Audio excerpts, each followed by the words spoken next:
we're back again to providing you the Hope Talk coming from the IPAS on Review and Mentoring Academy. And tonight we will providing to you the testimonial of Jem, one of our educators previously in the Middle East Review Program of the IPAS on Review and Mentoring Academy. And this time around, she already made it on her NCLEX and soon to be one of the educators of the IPAS on Review Academy, providing our students with her expertise, sharing her expertise on the education side of the NCLEX review program of the IPAS on Review and Mentoring Academy. So guys, our Hope Talk is really for you because this is the program, the IPAS on Review and Mentoring Academy, which will provide you hope and inspiration. So hope stands for hearing other people's experiences, because we know that as you journey on these NCLEX, it might be helpful for you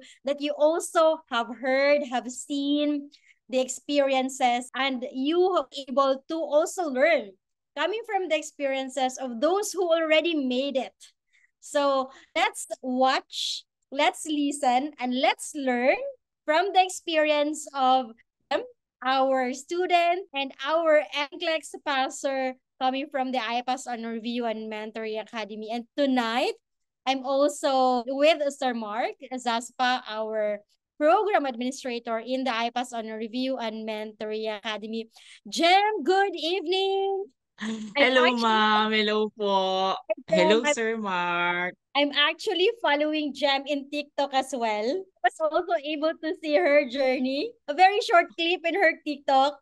And I'm very excited to listen to your NCLEX story. Miss Jem is one of our experts in the review program in the Middle East review of the IPAS on Review and Mentoring Academy. But before, we were providing the Middle East program, but we stopped it because we were already focusing on the NCLEX review program. And we hope that through the discussion, through the sharing of Jem on her NCLEX story, you will be inspired and you also get a lot of learnings para by next time around, it will be your story that we are going to share as well to inspire more nurses out there, to inspire and to provide that information and to provide hope that they too can be able to make it on their examinations, specifically for the NCLEX or whatever it is that they are desiring to achieve as they progress on their career. So Jem, you already know how Hope Talk goes. So let's share your background. I know that this will be a very interesting story. And to those students who are actually waiting for Gem's success story, this is the one that you're waiting for. So share this Hope Talk to your friends and to your colleagues because I know that you will learn a lot from Gem. Sige, Gem, start tayo. Hindi ko nga alam paano ba ako napunta dito paano ba ako nag-start mag-NCLEX. Okay. So, yung decision ko kasi, ma'am, na mag-NCLEX, ma'am, actually, wala talaga akong plan na yung pagiging nurse, sabi ko, yung pag-a-apply ko ng ibang bansa, parang hindi talaga siya yung priority ko. Although, naiisip ko siya paminsan-minsan. Then, may mga classmates ako na nasa US na. So, may mga pagkakataon chinachat nila ako, "O, kumusta ka na?" Yan. So, yun, sabi ko, "Eto, nandito pa rin." Yan, clinical instructor, gano'n, chuchu. So, may mga times na sabi nila, "Wala ka bang planong mag-ibang bansa?" So, pag tinatanong nila yon, feeling ko medyo intimidating, medyo parang, "Ano ba yan? Parang ang yabang naman ng dating." So, gano'n yung tingin ko before. Then nung medyo parang tumatagal na ako sa teaching, although na-e-enjoy ko siya, sabi ko parang gusto ko ng bago, ma'am. Parang parang nakakahon ako sa box na parang, hala, parang ito na lang hindi ko sinasabing hindi ko gusto yung teaching, but hindi puwede kasi na parang paulit-ulit lang yung gagawin natin. Yung growth ko parang hindi ko siya nakikitang hanggang dito lang.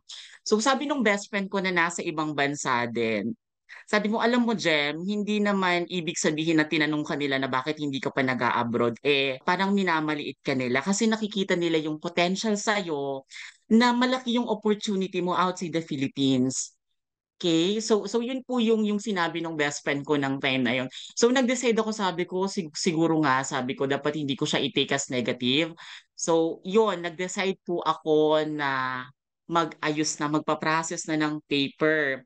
Then isa pang naka-trigger talaga sa akin, sabi nung classmate ko before, sabi, "Alam mo, isa ka sa mga mahuhusay nating estudyante dati, isa ka sa mahuhusay na kaklase namin before. So sayang naman yung husay mo kung nandiyan ka lang sa Pilipinas.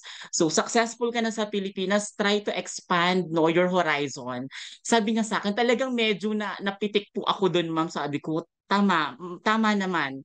Tama naman po yung sinasabi nila. Kaya yun po, ma'am, nag-decide talaga ako na i-push talaga po itong pag-e-NCLEX na 'to. Hindi lang, of course, siyempre nandun na yung opportunity na magandang buhay ang mabibigay sa'yo, but iba talaga, ma'am, yung matututunan mo sa ano, mas lalawak talaga yung knowledge mo, lalo na 'pag naririnig ko yung mga experiences ng mga educators natin.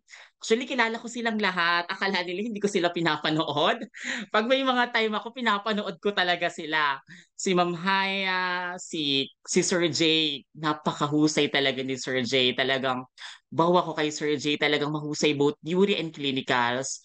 Ma'am Hyacinth, napakagaling din. Si Sir Ryan, yung humor ni Sir Ryan tsaka ni Ma'am Rosana, talagang may mga times na bigla-bigla silang tumatawa. Napapangiti din ako kahit recorded video lang ako 'tong pinapanood ko. Si Sir Jay, si Sir Emil, okay, isa din talaga sa mga mahuhusay na educator ng IPAS. What else? Sino pa bang nalimutan ko? Siyempre si Sir Mark, yan, si Sir Justin na nag-hope talk din paminsan-minsan, nakikita ko din po. Si Ma'am Paula na mahusay sa case study. Ayan. Actually, ma'am, sa totoo lang po, talagang nung time na nagre-review kami ni Ma'am Jamie, ay nung kino-coach ako ni Ma'am Jamie, talagang medyo down yung pakiramdam ko sa sarili ko. Sabi ko, buti na lang talaga hindi ako naniniwala sa mga tao 'pag sinasabi nilang magaling ako. Kasi sabi ko, kapag naniwala ako na mahusay ako at nilagay ko 'yan sa ulo ko, ma'am, hindi na ako magre-review, hindi na ako makikinig sa mga educators.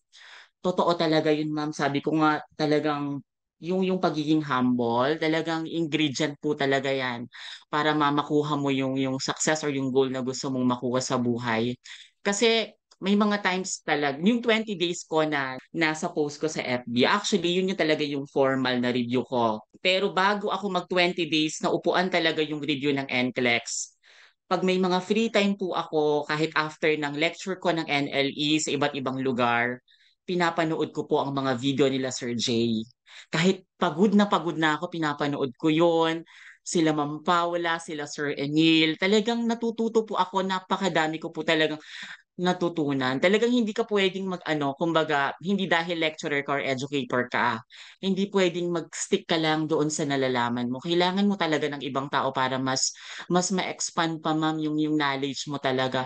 Lalo na iba po yung practice sa US, 'no po. Talagang yung practice sa US talagang iba, napakalaki ng ano, ng pagkakaiba sa Pilipinas, at saka yung atake po ng review ng NCLEX, mas malalim po ang content kaysa sa hindi ko po ina-underestimate ang NLE. But based from my own observation, ma'am, talagang malalim ang atake. And isa pa sa mga nagpawindang sa akin during the review, may mga terminologies sila, may mga procedure na ginagamit silang term na hindi ko talaga, wala talaga akong idea. Sabi ko, kung hindi ako nag-review, hindi ko talaga ito alam. Kaya sabi ko, thankful talaga ako. Ay, ma'am, Sir Mark and Ma'am Rachel, talaga thank you talaga na binigyan niyo ako ng access talaga sa Moodle. Talagang napakilakon po. Sabi ko, hindi ko alam paano ako magpapasalamat sa mga 'to. Kasi malaking tulong, ma'am, hindi lang financially, talagang sobra-sobra po iyon, ma'am, sobra-sobra. Lalo na din kay Ma'am Jamie, yung mga coach na 'yan, napakalaking tulong. Talagang very proud po ako, naging part ako ng IPAS kahit na Middle East exam nile-lecture ko before. Kaya talagang thankful ako na sabi ko, ano 'to, blessing talaga yung IPAS family for me. Talaga ang daming opportunity nag-open sa akin the moment na naging educator po ako ng IPAS. Talagang sobrang thankful talaga ako sa inyo, ma'am. Yun yung journey ko. Tapos 1 week before the exam, bale, ma'am, yung kinuha ko, nag-UWorld kasi ako, 3 months lang po yung subscription ko ng UWorld. Tapos, ma'am, 3,000 plus po yun, 'di ba, yung questions ng UWorld. Sabi ko 20 days mahigit lang, paano ko tatapusin? Pero ma'am, binilang ko po na kaya kong tapusin yung 2,000 plus, kulang-kulang 3,000 questions po ng New World. Natapos ko po siya ng ganung span na sobrang ikli.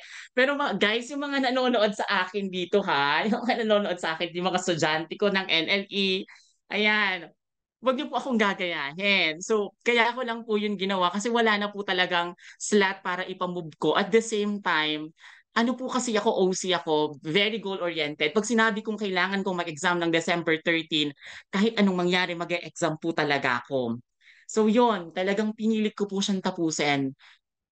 Hindi ko man napanood lahat ng lecture, pero lahat ng lecturer napasadahan ko po yung mga concept nila, and nag-focus ako dun sa weakness ko. So talagang si Sir J po ang talagang naging ano ko nung time na yun, talaga yung mga lecture niya yung naging basis ko talaga, especially sa leadership management, ethics delegation, cardio. Very very good si Sir J sa cardio. Ako na po ang nagsasabi sa inyo, napakahusay po ni Sir J. Sa totoo lang, kasi kadalasan po ma'am, ang mga educators, pansin ko po, minsan shortcut tayo kapag nagle-lecture. 'Di ba? Yun ang gusto natin, ma-shortcut natin lahat eh. Nag-mnemonics tayo, tama naman 'yan. Pero yung pag-mnemonics natin, make sure na alam mo ang concept, kasi in NCLEX naman hindi naman yung mismong nasa mnemonics na yon ang ibibigay nila. For sure, babaliin nila yung mga terminologies na yun para lituhin ka. So yung concept talaga, tingin ko yun talaga yung isa sa mga best asset ng iPass. Mahusay, mahusay po. Hindi siya na-shortcut. Lalo na kay Sir J, napakahusay niya po sa cardio. So yung alam ko sa ECG, sabi ko, grabe, ang dami ko pang kulang. Talagang thankful ako sa mga educators na yun, napakahuhusay. Tapos, nakakaano sila, nakaka-motivate palalo na parang mag-push ka doon sa journey ko na maging isang nurse sa US in the future po, kung papalarin ma'am. Kasi pag kinukwento nila yung mga experiences nila, yung mga practices nila, talagang nakaka-amaze. Yung sabi ko, grabe, yung worth ng pagiging isang nurse natin. Hindi naman lahat dito sa Pilipinas, I mean, hindi naman din lahat ng mga institusyon nadi-disregard tayong mga nurses, but majority, ganun ang nangyayari. Pero pag kinukwento po nila yung experiences nila, sabi ko, makikita mo yung worth mo as a nurse sa ibang bansa, lalo na sa US. Kaya yung mga students ko po sa NLE, talagang ina-encourage ko sila. Sabi ko, expand yung journey nyo, wag lang dito sa Pilipinas. Mag-serve kayo sa Pilipinas, mag-serve, wag iwanan agad, but mas mangarap ng mas mataas.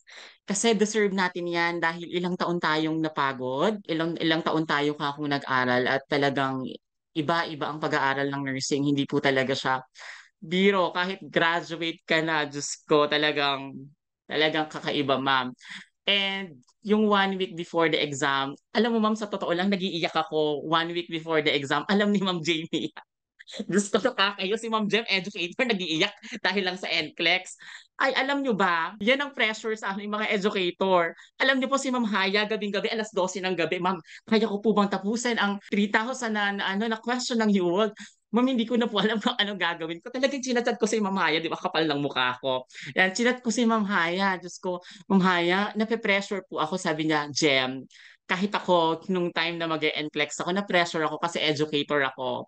So, syempre, yung expectation nila sa'yo, akala nila porket educator ka, alam mo lahat. So, yan. Then, mga 3 araw yun, ma'am, before the exam. Parang 5 a.m. na hindi pa po ako nakakatulog hanggang alas 6 ng umaga. Kasi sabi ko baka hindi ibigay sa akin to ni Lord. Syempre, may mga negative. Ano na ako noon. Sabi ko, syempre, nag-resign ako sa trabaho ko as clinical coordinator po ako sa isang school. So, nag-resign po ako para i-push itong journey ko na to. Siyempre, may takot ka ba na baka hindi ibigay, baka masayang lahat ng mga sacrifices mo? Kasi talaga, ma'am, ang pagtitake ng NCLEX ay pagtitake ng risk. Kasi po, hindi mo talaga mapagsasabay. May mga taong kaya, pero hindi lahat. Ako, ma'am, personally, mahirap kasi ang trabaho ng pagiging educator ka din, pag isa kang clinical instructor, talagang hands-on ka rin sa mga students, and pag uwi mo sa bahay, syempre may mga dapat ka pang gawin. So, hindi na po din talaga kaya. So nag-decide po talaga ako, ma'am, na mag-freelance reviewer para kahit papaano may mga times or may mga pasundot-sundot po ako na review sa NCLEX. So talagang nag-take po ako ng risk. Hindi ko alam kung saan ako mapupunta after nito. Sabi ko, it's now or never. Okay, do or die talaga tayo dito. Sabi ko, kung hindi ko to gagawin ngayon, kailan ko pa gagawin to? Okay? Sabi ko, hindi na ako pabata. So 31 na si Ma'am Jam, hindi na ako pabata. Sabi ko, kung hindi ko to gagawin ngayon, kailan ko pa to gagawin? Okay? So yan, talagang tapang guys, tapang. Mag-take ng risk. Kung hindi talaga kayang pagsabayin, yung dalawang bagay, mag-plan tayo. Planuhin natin saan tayo kukuha ng budget, paano yung financial ano natin pag nag-resign tayo. Then, bigay lang natin yung buong puso natin sa ginagawa natin. Alam niyo po ma'am, may isang sinabi si Sir Ryan. Si Sir Ryan mahilig yan mag mga worship song before the ano, 'di ba po? Tama po ako. Kilala ko na yung mga lecturer. Mahilig po yan mag-worship song. May isang sinabi si Sir Ryan nung nagle-lecture siya, no? Pag hindi ka daw umiyak dun sa biggest why mo, hindi daw yun yung biggest why mo. Ay, talaga nga naman po. Nung sinabi ni Sir Ryan, yung talagang tumulo yung luha ko during the review nung sinabi niya yung pag hindi ka umiyak sa biggest why mo, hindi yun yung biggest why mo. Talagang sabi ko nga, sa lahat ng bagay na gagawin mo, babalikan mo talaga kung bakit mo siya ginagawa para hindi ka tamarin, para motivated ka, at talagang para mag-push ka, para ipurso mo talaga yung goal mo kung ano talaga yung gusto mong mangyari. Sa mga pagkakataong tinatamad ka, balikan mo lang yung biggest why mo. Totoo po talaga yun, ma'am. Hindi, sabi ko nga, hindi enough yung knowledge na nabibigay. Sabi ko, etong mga educators na to, hindi lang knowledge ang binibigay, wisdom talaga. And emotionally and psychologically, very, very important yan. Kaya napakaganda po ng itong ganitong klase ng Hope Talk, ng IPAS. Napakaganda nito, ma'am. Kasi isipin niyo ako, ma'am, parang ang dami ko ng exam na tinik, pero bakit naa-anxious pa rin ako, nape-pressure pa din ako. May mga times na ang dali-dali magbigay ng advice, pero pag ikaw na nandun sa sitwasyon, kailangan mo talaga ng someone na tatatapik ng likod mo para lang maramdaman mo talaga na kaya mong gawin yung isang bagay. And very thankful ako kay si Ma'am Jamie. Nandiyan ba si Ma'am Jamie? Diyos ko. Ayan. I'm here. Hi, Ayan, Jem. Ma'am Jamie, thank you very much. Diyos ko, alam niyo po, mga madaling araw, may mga times sa madaling araw yon, nagchat-chat ako kay Ma'am Jamie. Ma'am Jamie, hindi ko na po talaga kaya. Hindi ko po alam kung anong gagawin ko. Tapos nag-uusap kami, sabi ko, Ma'am Jamie, eto po ang mga score ko ng UWorld. Actually po, yung mga score ko ng UWorld po, 70 to 80% po siya palagi. Nag-84% po siya. Now, nung chine-check ko siya, sabi at least 50% may chance ka na. Pero para sigurado, kailangan 70 to 80%. So, iyon yung nagpapamotivate din sa akin.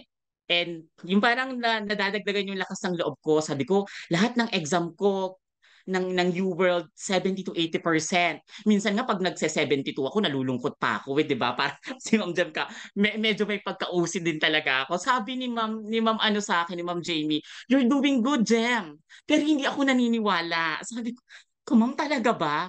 You're doing good, Jem. You're great." Ganyan na nga yung sinasabi. Puro affirmation na nga yung sinasabi ni Ma'am Jamie. Di pa rin ako naniniwala. You're doing good. You're great. Kayang-kaya mo yan. Maganda yung mga score mo sa practice exam. Pero hindi po ako naniniwala kasi sabi ko, pag ako kumampante, baka mag-relax ako. I-stop ko yung pagre-review din. Sige na, hintayin ko na lang yung exam. Total, maganda naman ang mga score ko. Hindi ako naniniwala pag sinasabi nilang mahusay ako or magaling ako. Kasi ma'am, sa totoo lang, minsan pag naririnig mo yung mga ganong words, pag nilagay mo yun sa ulo mo, hihinto ka titigil ka. So hindi ako naniniwalang magaling ako kahit ganun yung mga score ko. Kahit sinasabi niyang you're doing great, mahusay ka, kaya mo yan. Ma'am JB, pasensya na po ha. Kailangan ko pong hindi maniwala no mga time na yun. Kung hindi, baka hindi na po ako nag-review noon. So yun. And Ma'am Jamie is very good din. Sobrang mahusay po si Ma'am Jamie magbigay ng mga advice. Actually, hindi advice eh. Talagang nakikinig siya and talagang sinasabi niya naman normal. Nagtuturo nga ako ng psych, hindi ko alam bakit nararamdaman ko yung gano'n eh. 'Di ba sabi natin bago mag-exam kailangan mild anxiety. Huwag masyadong magpapaka-pressure. Pero pag nandun ka na sa mismong sitwasyon, Diyos ko, napakahirap pala, no? Kasi kinakain mo rin yung sinasabi mo, no? Totoo pala yun, ma'am. So, napaka-importante po na meron tayong coach. So, si Ma'am Jamie, ay habang buhay ko yung pasasalamatan talaga. Sabi ko, thankful talaga ako kay Ma'am Jamie. Hindi ko alam kung paano ako mag-thank you sa kanya kasi kung hindi dahil sa kanya, feeling ko hindi ko rin ito magagawa. Kasi ma'am, iba po talaga yung pressure ko nung time na yon. Talagang iba, parang ang dami ng mga negative thoughts na pumapasok sa isip ko na paano kung hindi ako makapasa, saan ako pupulutin, paano kung hindi ko ito magawa, anong nangyari dun sa nag-take ako ng risk, anong mangyayari sa akin after nito. So, nung 3 days na yon na nagngangangal-ngal ako sa bahay and hindi ako makatulog, before the exam, mga ilang araw din po before the exam, talagang sabi ni Ma'am Jamie, isurrender mo na. Talaga, sabi ko, isurrender ko na to kay Lord. Sabi ko, lahat naman ginawa ko.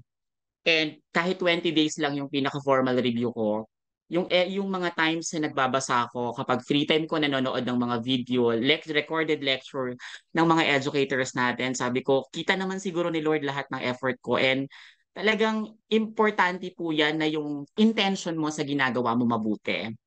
Very important po yan. Talagang yung nasa loob mo talaga, maganda yung intention kung bakit mo siya ginagawa. Hindi lang pansarili mo ang iniisip mo. And talagang naririnig ni Lord yan. Sabi ko nga, yung desire talaga ng puso natin, pag mabuti yan, talagang ibibigay niya yan sa atin kahit anong mangyari. Sabi ko, ang dami kong exam na pinagdaanan.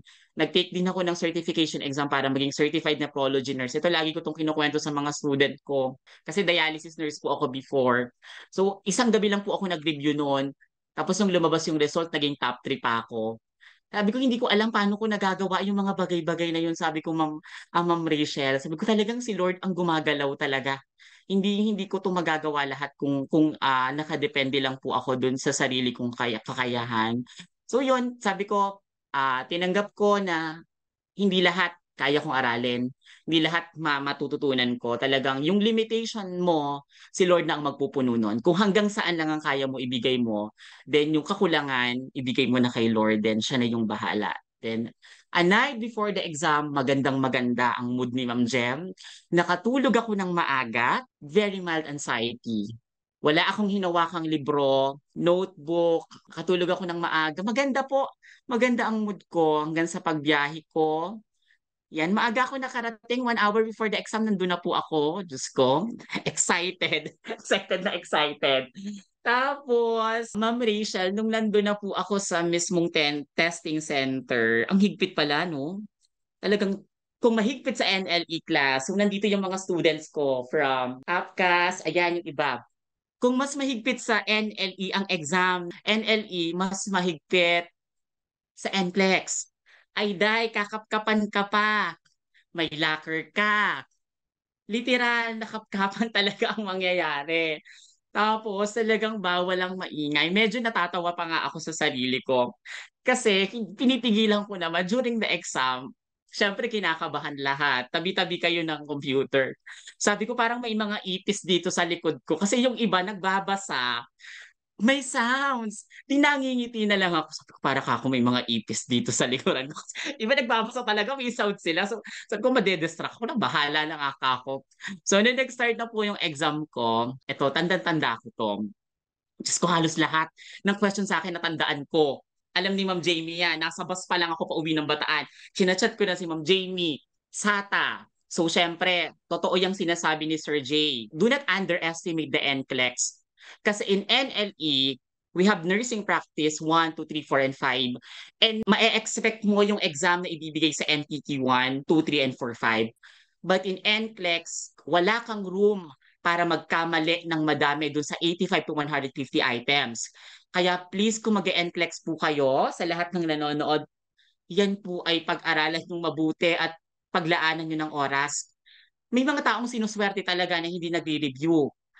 Pero maniwala kayo sa akin, totoo yan, na kung saan ka mahina, dun ka tatargetin or dun ka dadalihin ng mga question. Kung saan ang weakness mo, yun ang ibabato sa'yo ng computer. Totoo po iyan. Diyos ko, sa diet. Ay ma'am, tandang-tanda ko to SATA.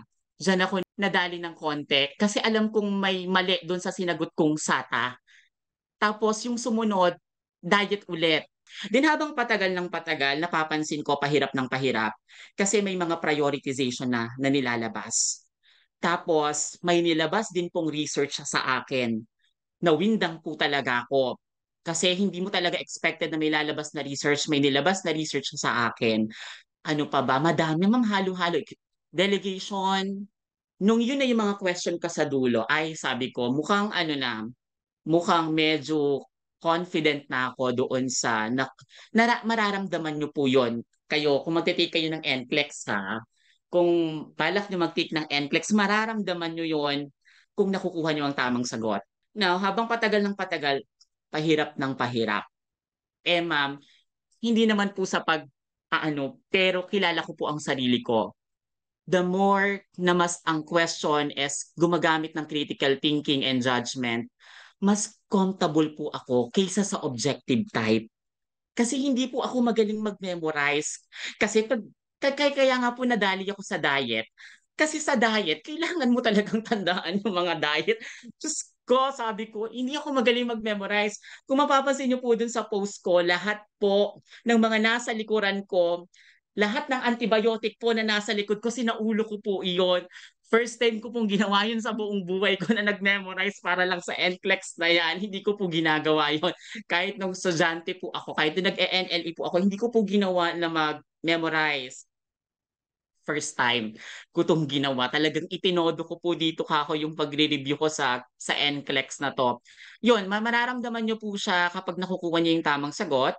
Pag mas marami na ang prioritization, ibig sabihin no na challenge sa iyo ang computer. So, nabibigay mo yung tamang sagot. Tapos kapag ang question is more on situation na and prioritization, for sure, you're doing good kapag ganun po ang pattern or yung trend ng questioning ng computer. So, yun po yung napansin ko, ma'am. Then, sabi ko, okay, ay ma'am, natapos ko po ang 85 items. Si Ma'am Jamie minsan sabi niya, Jem, basahin mong mabuti ha. Kasi minsan natatapos ko po yung 85 items 1 hour. Natatapos ko po yung 85 items ng 1.5 hours. Yun na po yung maximum ko. So natapos ko po siya bago mag-isa't kalahating oras ng 85 items. Hindi ko po alam kasi parang sinasabi ng isip ko, pag naintindihan ko na ang tanong, sagutin mo na. Kasi baka pag binalikan mo, mabago pa yung isip mo. Kaya po ganun ako magsagot. Talagang yung una kong instinct, talagang yun po talaga kadalasan. Kilala ko po yung sarili ko. Pero minsan, syempre, nag-aano ako, baka mamaya masyado ako mabilis magbasa. So, natapos ko po siya ng ganun, 1.5 hour. Then, nung papalapit na ng palapit ng 85 items, sabi ko, Lord, please, pahintuin mo ang computer ng 85 items. Pagpindot ko ng 85 items, yan na, huminto na ang computer. Talagang, para ako nanalo sa beauty contest, ma'am. Talagang napayuko talaga. Sabi ko, Diyos ko, Lord, thank you po. Pero hindi ko pa nga alam kung bagsak ako pasado ko sa 85 items. Tuwan-tuwa na ako noon. Tapos, chat ko agad si Ma'am Jamie. Sabi ko, Ma'am Jamie, nag-stop po ako ng 85 items. Kumusta, Jem? Sabi ko, tingin ko naman po, may laban naman po tayo. So yun, binigyan po ako ng 3 case studies. Okay, 3 case studies po ang binigay po sa akin. Yun, share ko po ito kapag ah, nakapag-lecture na po ako sa IPAS. Yan, ulit. As NCLEX educator, so I'm very, very proud. I-share ko lahat ng mga techniques and tips and kung paano nyo talaga madadali ang IPAS, ma'am. Talagang ang dami-dami ko pong tinandaan. Pati po yung 3 case study na yan, nasa utak ko pa kung ano po ang mga sinagot ko talaga sa kanila. So yun, siguro ma'am, mararamdaman mo siya kung may laban or wala kang laban sa exam. Yun, tapos, ma'am, 5 days po ako naghintay. Kasi po, inabot po ako weekend po noon. Inabot po ng Sabado tsaka Linggo. Nagle-lecture po ako ng NLE. Minsan yung mga estudyante napapatingin sa akin, bigla akong humihinto. Kasi chinecheck ko yung email ko. Sabi ko, Ma'am Jamie, gusto ko na pong makita yung result kasi nai-stress na ako. Hindi po ako makatulog. Sabi niya, Jem ko, tiis na lang. Okay, sige po, yan, hinintay ko na siya. Sunday, tulog na ako noon. Parang Sunday siya ng mga 11, magto-12 lumabas. Nakatulog ako ng maaga, tapos nagising ako magandang 11. Nagbukas ako ng cellphone pero hindi ko tinignan ng email. Tapos pumikit ako, sabi ko, check ko nga ulit yung email. Then pagtingin ko, ang una ko nakitang word, congratulations. Ay, Sabi ko, eto na to. Talagang tuwa na ako din, ma'am. Sabi ko, eto na to kako. Congratulations. Kasi hindi nakalagay yung mag-re-apply ka ng ATT. Kako, yun yung talaga. Kailangan mo ulit mag-apply ng authorization. Diyos ko, parang ayoko na po, ma'am. Diyos ko, nakaka-stress din. So yun, nung nakita ko yung congratulations, medyo nakahinga na po ako ng maluwag. Then nung tiningnan ko nga siya, sabi ko, yung nasa right side, kailangan ang makikita ko lang dun pass. Okay, pass naman po yung nakita ko. Chinat ko agad si Ma'am Jamie. Yan, yung best friend ko, chinat ko sila. Talagang, hindi ako nakatulog ng buong magdamag noon. Kasi, sabi ko nga, hindi naman yung destination ng pinakamasarap dito, yung journey. Talaga magpa-flashback lahat ng hirap mo. Yung lahat ng pagod mo talaga, magpa-flashback eh. Parang, buti hindi ako tumigil. Sabi ko, buti talaga, hindi ako tinamad. Kasi talagang, may mga times na demotivated ka, nawawala talaga yung motivation mo. Buti na lang talaga powerful ang biggest why ni Sir Ryan. Totoo yun, ma'am. Gusto ko talaga nagngangal ako dun sa kapag hindi ka umiyak sa biggest why mo, hindi siya ang biggest why. Thankful ako sa mga educators ng IPAS, ma'am. Talagang, of course, kay Lord, number one yan. And ma'am IPAS, thank you, Diyos ko, yung pagbibigay niyo ng access ng free sa akin. Pwede, binanggit ko na dito, ha? Ayan. Talagang nakakaluha po iyon. Alam niyo po nung sinabi sa akin ni Sir, malaking tulong sa akin financially. Nung sinabi sa akin ni Sir Vince yun, sabi ko, thank you talaga Sir Vince. Ang lalo na kay Ma'am Rachel, kay Sir Jay. Talagang binigyan ako ng access doon sa mga lecture. Kasi kung hindi po, hindi ko po ito magagawa. At isa pa po sa mga magte-take dyan, yan sa mga students ko, yung magte-take ng NCLEX, please, bago kayo mag-take ng NCLEX, tama yan, tapusin nyo lahat ng concept. Tsaka kayo mag-world or gumamit na kung ano man ang gagamitin nyo. Hindi po ako nag-endorse dito Depende po yan sa kung ano ang gusto nyong gamitin na QBanks. Tapos, napaka-importante ng rasyonale. Ay, ma'am, kung hindi ko po, ma'am, binasa ko po yun. Kapag hindi ako 100% sure sa sagot ko, tapos tumama siya, binabasa ko pa rin po bakit tama ako doon sa sagot na yon. Pero kapag mali po yung sagot ko doon sa Cuba, binabasa ko po sa buong buo. Iyon ang kagandahan. Huwag niyo pong lalaktawan yung mga rasyonale. Very, very important. And may mga practice talaga sa NCLEX na hindi naturo ng NLE. Hindi kasi talagang magkaiba po sila. Kaya huwag niyo pong i-underestimate ang NCLEX. Please, napakagandang pinaghahandaan po natin iyan. Hindi po iyan basta-basta. Kesa ma-frustrate tayo kasi hindi natin ginawa yung best natin. So, sa lahat ng mga nagpa-plan to take NCLEX, yan, please, magbasa ng magbasa. Malaking tulong ang educators, napakalaking tulong. Pero wag nating iasa sa kanilang lahat. So gawin natin yung part natin. Okay? So nasa sa atin pa rin yan. Pero napakalaking ambag ng mga educators na yan. Especially talaga, ay talagang ipagyayabang ko po ma'am ang educators ng IPAS. They are great talaga. At saka they are very humble. Alam niyo po ang napansin ko sa mga educators ng IPAS, kapag syempre may mga students talaga na talagang mahuhusay ang mga estudyante, talagang pag may mga times na may conflict sa knowledge nila about doon sa may konting conflict, talagang may benefit of the doubt ang mga educators. Binibigyan nila ng chance ang mga students and isa yun sa mga magagandang characteristic ng isang educator.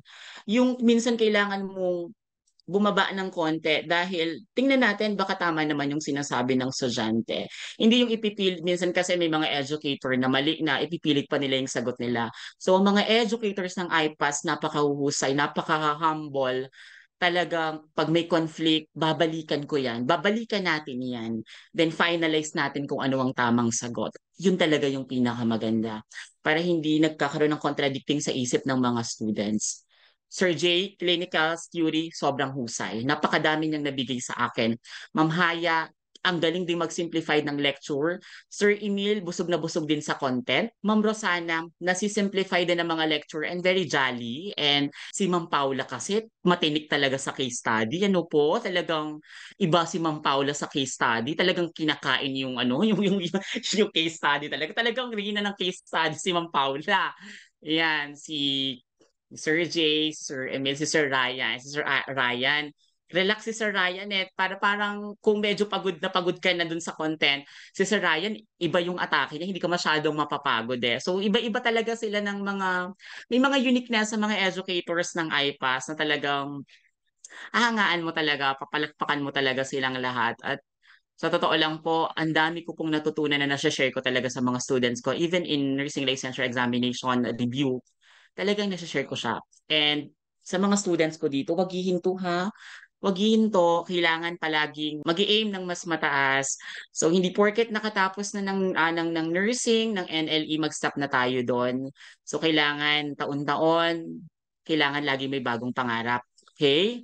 So, ganon. And lagi niyong i-challenge yung mga sarili niyo para hindi kayo na-stuck. And take your time, enjoy your journey. Palagi naman yan. Enjoy your journey. Kung magte-take ng risk, magplano pa rin. Okay? Iba pa rin yung meron tayong backup plan kung magte-take kayo ng risk. And laging maging humble ha. Laging yan. Lagi dapat maging humble. Yan talaga ang pinaka-main ingredient natin sa buhay. Okay? And gawin natin yung mga plan natin, wag lang para sa sarili natin. Kasi kahit, sabi ko nga, kahit maabot mo ang pinaka of success, hindi ka magiging masaya kung para sa sarili mo lang gagawin yan. So kailangan talaga pinaglalaanan mo bukod sa profession mo, sa mga pasyente mo, sa mga students mo, para sa family mo, and very important of course para kay Lord kasi calling talaga yung profession na binigay sa iyo ni Lord. So kailangan malalim ang pinaghuhugutan mo sa bawat bagay na gagawin mo para magawa mo siya. So yun ma'am, yun yung baon-baon ko palagi. And be humble.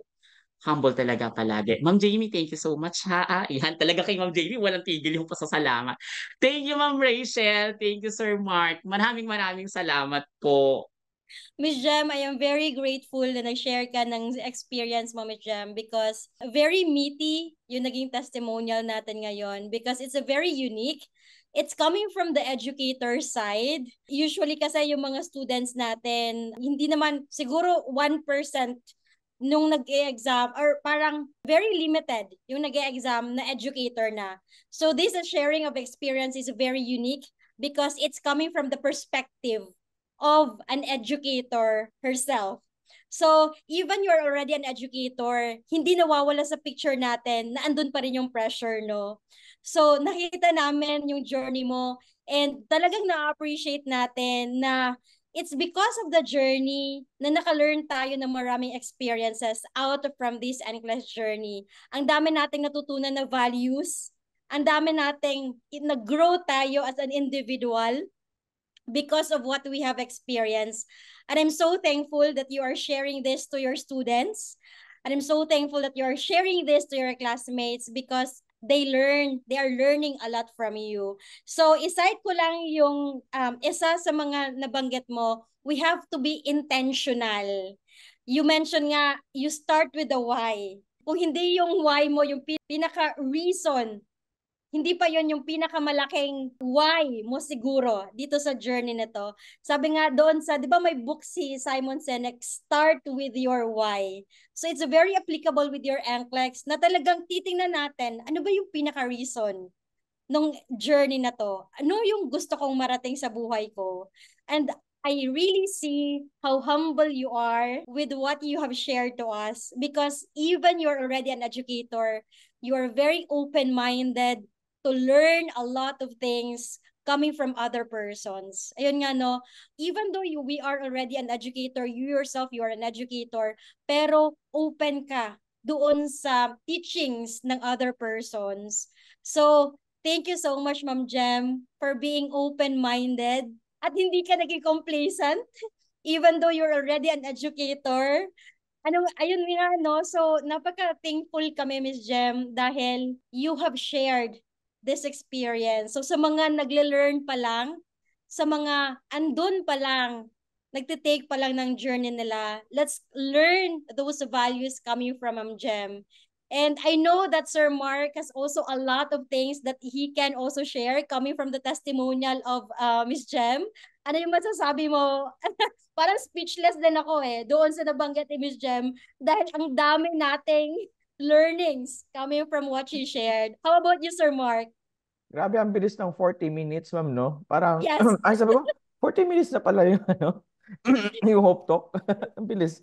Yeah, I mean, it's really one of the, I don't know, one of the some magic, kumbaga, sa ganitong klaseng conversations. Kasi kung ang daming inputs, ang daming learnings, no? Hindi natin namamalayan yung oras, no? And natawa ko kay Miss Jem kanina kasi sabi niya is like she's having doubts, no? Kung saan siya pupulutin after the NCLEX kasi nga nag-take siya ng risk, no? I mean, she left her job. So, well, Miss Jem, no? Saan ka pa pupulutin? Sa iPass, no? You're always- Siguro it's not known to most of the people, no, na nakikinig ngayon. It's like when sinabi ni Ma'am Jamie na pasado na si Miss Jem sa NCLEX, like lahat kami sobrang natuwa kasi we know, no, na matik yun na oh, Ma'am Jamie pasado si Jem. So sabi namin, napaplanuhan na namin kung saan ka namin ilalagay. So it's like really a formality na lang. Inaantay ka na lang namin na kung kailan ka papasa kasi we know, no, we really recognize yung value na binigay ni Miss Jem, no, lalo sa mga Middle East natin na students before. No, for sure, no? Ang daming takeaways, ang daming learnings na kung saan man yung mga Middle East students natin noon, no? Huge part doon is si Miss Jem, no? Kasi she's one of the major lecturer ko ba nating Middle East program. And of course, no, we are excited then na hopefully soon, no, na hindi lang yung mga taga Middle East yung ipoproduce ni Miss Jem, kundi pati pang Amerika na rin, Australia and Canada soon. Siguro, if there are clinical instructors ngayon na nakikinig, na nagpe-prepare for their NCLEX, may mga college professors, we have a lot, no? If we are going to look at their profile and yung demographics, kumbaga, ng students ni IPAS, kasi out of the thousands na meron tayong student noon, there's a significant chunk there of our population who are also in the academe. Ang dami yan. Maraming CI. Yan. Quiet lang yan sila. Maraming mga nagtuturo ngayon sa mga college of nursing sa mga well-known universities. Minsan nagugulat kami na, okay, may lecturer din. Like si Miss Jem, no? Nag-lecture ng PNLE. Diba? So, sometimes kasi hindi mawala sa kanila yung pressure. Kasi lalo pag na-made public yung ganitong activity nila. Kasi syempre, automatic kasi yun na when the public knows na okay, you are in the academe tapos you are going to sit for a particular exam, matik kasi yun expected agad na papasa tayo agad. No, I have talked to several clinical instructors na it's really one of the struggles nila. Hindi lang yung struggles in terms of time management, kundi yung pressure for them to pass the exam. Kasi nga, yun yung norm, yun expected by the public kasi syempre nasa academe tayo, no. So, people from the academe who are listening to us right now, na nakikinig kay Miss Jem kanina, no. Siguro it's one thing that you can learn from her, no, na yes, the pressure is real, but then again, at the end of the day kasi is like we have to segregate yung academe persona mo from the student eh. Kasi you are doing a different activity na once you are undergoing NCLEX, kumbaga back to student tayo. No? And siguro, at the end of the day, kasi whatever happens sa NCLEX nyo, no, with the pressure hounding, with the expectations ng public sa inyo, at the end of the day, it's a personal journey. No? It's a personal journey na it could be na maraming struggle, maraming challenges along the way, but at the end of the day, you have to own that journey. Now, whatever the result ng exams ninyo, with the pressure coming from outside, at the end of the day, you are proud with what you did with your work, no? Regardless of the outcome. Kasi, sabi nga na Sir Jay, is like, pasasaan ba't papasa rin kayo? I mean, the license is there. It's just a matter of time kung kailan yung ibibigay. And sana, no, si Miss Jem, no, can really serve as an inspiration to her colleague din, kumbaga, yung mga nasa academe. May you really serve as an inspiration na pressure is there but it's going to be all right, no? And at the end of the day, it's like, naniwala kasi si Miss Jem sa capacity niya, no? In acing this. Yan yung something na, na pwedeng i-remind natin sa mga nasa academe na huwag niyong kalimutan na nasa academe kayo. Malamang sa malamang, meron kayong konting advantage sa iba, no? So don't forget that. Wag dapat manaig yung pressure doon sa with what you have, no? Kasi at the end of the day, kung nasa academe kayo, may advantage talaga tayo. So, Miss Jen, we're so excited to have you again. Napagplanuhan na Thank namin you. yan last month pa lang. Opo, thank you. Diyos ko, nasa iPass ako ulit. Okay, hindi na Middle East ang ituturo ko, no? Kundi bubuo na tayo, no? Gagawa na tayo ng mga panibagong USRN. So Yes. excited din po ako. So parang sabi ko nga ang pagiging educator ko, isa to sa mga na-enjoy na career ko, ma'am, kasi hindi ko siya namamalayan na parang habang tumatagal na-enjoy ko siya at the same time, iba ang feeling, hindi kayang bayaran ng pera yung nabibigay mo sa mga bata. Iba yung feeling talaga ng pagiging isang teacher at the same time pagiging isang nurse. Ayun. It's really creating a significance no in our community kasi you are multiplying. You are sharing your gift to others and we are producing a lot of successful nurses because of what we are doing in our community. So thank you, Ms. Jam, for being a blessing to those of your students now who already passed their Middle East examination. Actually, I have seen someone, shout out ko lang, si Sir Jeremy. He is actually one of our students in the Middle East. And then I have seen him na ginreach siya today lang na pumasa na din siya nung NCLEX. So I am so happy, really. We are so happy and everybody is really happy in this community that you guys are passing your examination. There's actually 1,278 NCLEX passers in 2023 and we are so proud of everyone. Even yung clients ni IPAS, there were more than 5,000 of NCLEX passers. So talagang napaka-importante na magsimula tayo sa concept. Yun nga nabanggit ni Ms. Jam earlier. You really have to start with your concept. You move on to your Q-banks and talagang aaralin nyo. Even you made the right choice on the options that were provided, talagang aalamin pa din yung rationalization. Kung nagkamali man kayo, talagang aalamin yung rationalization. Coming from your coach, I'd like to hear the perspective ni Ma'am Jamie. Ma'am Jamie, kumusta ba si Miss Jem? And what are the patterns that you have seen on her that made her a success, made her journey a success on this NCLEX, Miss Jamie? Okay, Miss Jem. Sir Kyle, hello. Ay, Hello, everyone. ma'am. Ayan, gumising ako ng maaga for you. So, nag-alarm ako ng Very alas supportive 4. yan. So, Very supportive yan, si Ma'am Jamie. ay nako. So, I was so happy po. So, si Jem kasi, actually, may message ako ni Sir Vane. Sabi niya, Ma'am Jamie, sabi niya, may estudyante tayo na wala pang coach. Tapos sabi ko, sino? Tapos, ma'am, ito po yung email niya. Sabi niya, dati siyang educator ng IPAS sa Middle East. Sabi ko, sure. So, minessage ko naman si Jem. Tapos, ayun. So, mabilis lang yung conversation namin. Nag-book kami ng session. And the first time na nag-usap po kami ni Jem, I mean, I really admire her. Talagang smart. Yung humility talaga po nasa kanya. I admire her as a person, first conversation pa lang. Alam mo yung parang first impression, na educator siya, she's very knowledgeable, na para yung humility niya, as in talagang sobrang down to earth, talagang wala akong masabi. And I think that is one thing that made you to this success, that God really provided you this, everything for you to be able to achieve your dream, itong dream na to, Jem. And yung hard work, yung determination, you are really perfect example of a student that is, as aspiring for NCLEX. Nasa kanya talaga. And when we were really waiting na makuha ni Jam yung kanyang NCLEX RN, so she can be part of us again. Parang sabi ko nga kay Sir Mark, we'll take her back. Tapos sabi ni Sir Mark, oo Ma'am Jamie, sabi niya, inform niya si Ma'am Rachel and Sir Jay. So yun po. And yeah, with her preparation, she never stopped talaga po to achieve, even though she has like very promising scores. Yan sinasabi ko sa kanya. Lagi niya ako mini-message ng scores niya. Sabi ko, Jem, these are promising scores. I don't really worry about her at all. Never ako na-worry sa kanya. Kasi I know she will make it and I never doubted her. Pero alam ko naman, even if I say, Jem, you're doing great. Jem, believe me, I know you do not believe me. Totoo yun. Napipil ko yun, no? So, alam ko lahat naman ng estudyante ganun talaga. Even if you tell them that they're doing great, they will never believe you. They will still doubt. Because I've been a student before, so alam ko how it feels. Pero yung scores mo, siguro I have only few students na may 80s sa UWorld, and then you have like 80s ang scores mo. 70 to 80s, that's really very promising. So 50% lang nga, di ba, hinihingi.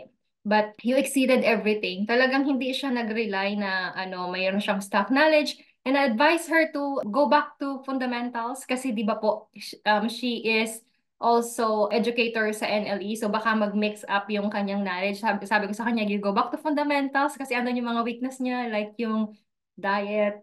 Isa na yun.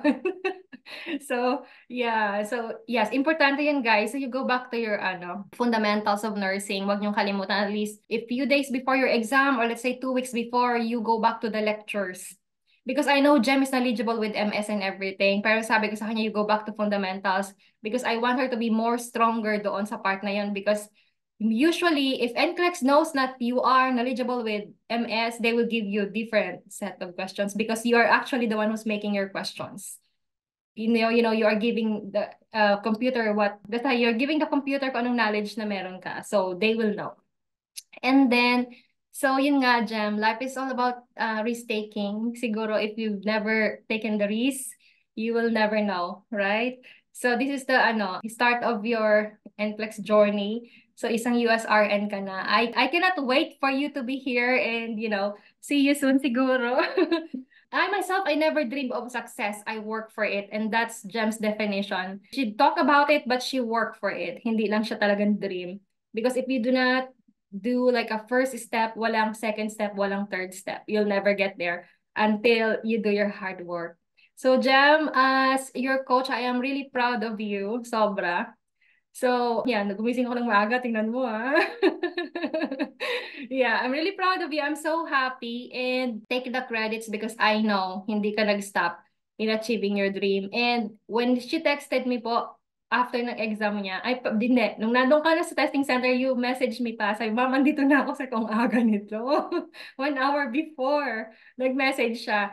And then, so I don't usually text my students like a day before or alam ko mag-exam na sila. I do not message them po ng good luck because I don't want to pressure them anymore. I don't want to give them, parang basta pag nag-usap na tayo pre-exam, nandun na yung good luck ko. I will never message you anymore because alam ko baka ma-pressure pa sila or basta ayoko na silang ma-stress. Kaya sabi ko sa kanya, go to the testing center na magaan yung loob mo at peace ka because you will be able to think better and clearer during that time and let go. Kasi wala ka nang magagawa. That's the day na big day na siya. So, just let go and yun, nakatulog po siya which is really, I prayed na makatulog siya because I know madaling araw sa Pilipinas nagme-message po ito sa akin, babaeng ito.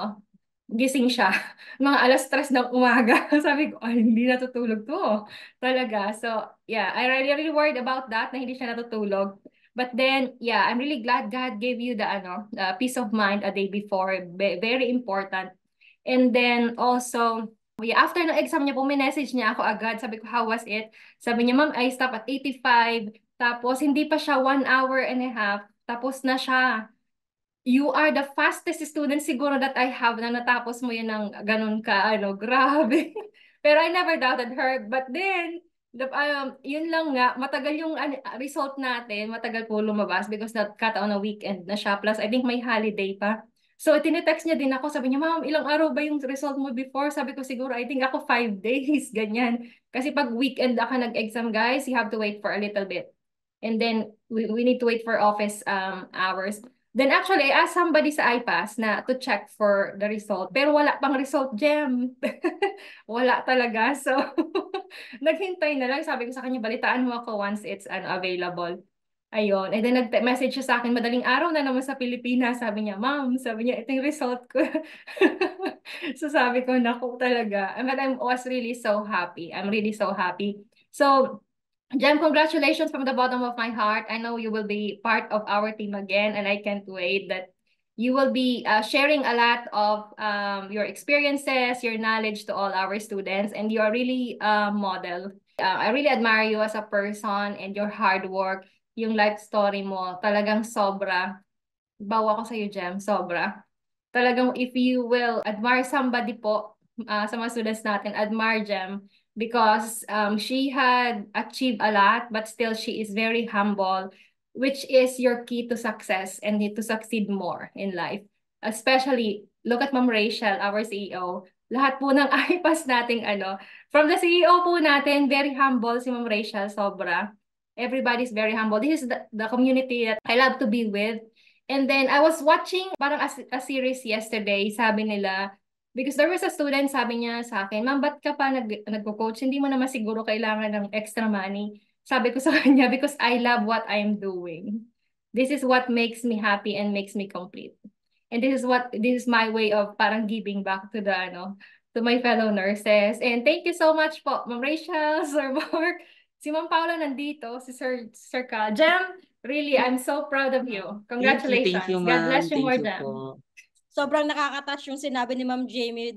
That's because she loves what she is doing. That's why even though alam niya na hindi na niya kailangan ng extra pera coming from IPAS, yung, yung itong coaching natin. And we are really very thankful for all the help that you are doing, Ma'am Jamie. Talagang you are one of our models as well. So, three brief points that I also like to mention. First thing is, you really have to empty yourself. You have to unlearn those things that you have learned. And you have to be open-minded on the things that you haven't learned yet coming from your educators. As what Ma'am Jem mentioned earlier, that there are some things that you haven't learned yet. So just be open-minded. Second thing is you have to continue persevering on this journey because there can be a lot of challenges that you might encounter on this journey, but it's your persistence which will define your success. It will be a key to your success if you are going to be persistent and never settle, because you do not know what are those achievements that you might still attain so long as you will not limit yourself. So continue aspiring for more because you really deserve the best that you can have on your career. And last point is we really have to trust God's grace for us, because even though we have so many plans in life, but God has the best plans for us. So ito yung best na plano ni Lord kay Miss Jem kasi she knows her potential. She is growing her potential, she's growing her strength, and she is now going to sow success in knowing what your strengths are, and then growing your potential, and then sowing or sharing something to others for them to be able to be successful as well in life. So I can say that Miss Jem is already successful, but she is still willing to share her learnings so that we can be able to create more impact, positive impact, the lives of our co-nurses. Ayan, thank you so much, Ma'am Jem, for sharing your story. And we are so grateful. We are so happy that you are with us in IPAS. We sponsored the review program of Miss Jem because we know that you have also shared a lot to our Middle East educators. This is one way of our gratitude to you. That's why we share this blessing to you. So napaka-thankful kami. And Ma'am Paula is with us. Maybe you also want to say anything. Hello, Ma'am Rachel, Sir Mark, hi, Ma'am Jamie, and congratulations again, Ma'am Jem, for passing the NCLEX. We really appreciate you sharing your stories of what you've been through with your preparation for the NCLEX. And also, as a co-educator, I am really looking forward to be working with you as well. I could attest, like what Ma'am Jamie has said, I could attest when I went home, IPAS is really a supportive community. From Ma'am Rachel, I'm so grateful to you, Ma'am Rachel, talaga, from the bottom of my heart as well. Sir Mark, so I'm so happy I met Sir Mark in person. No? So I can tell you right now, Ma'am Jem, that this is indeed a loving and a very supportive community to work with. And also Ma'am Jamie as our head coach. Thank you, Ma'am Jamie, for supporting us. And yeah, so finally you are now a USRN and we are looking forward to meet you here. And yun, thank you again for sharing your passion in teaching as well in the Middle East, in the Middle East education. So yeah, looking forward to have you with us in the NCLEX family. Yun po, thank you so much. Ayan, ito yung simple naming token that we're going to give you, Jem. If nakapasa ka na nung CRN, yung nephrology certification mo, and you are already a certified NCLEX passer, congratulations for all the achievements that you have achieved, Jem. And we know that you can still share a lot of your blessings to our students through the learnings that they will get from you later on as you become one of our educators soon in IPAS Honor Review and Mentoring Academy. So congratulations for everything that you have accomplished, Jem. I'm so grateful that you are with us in this community. I pass present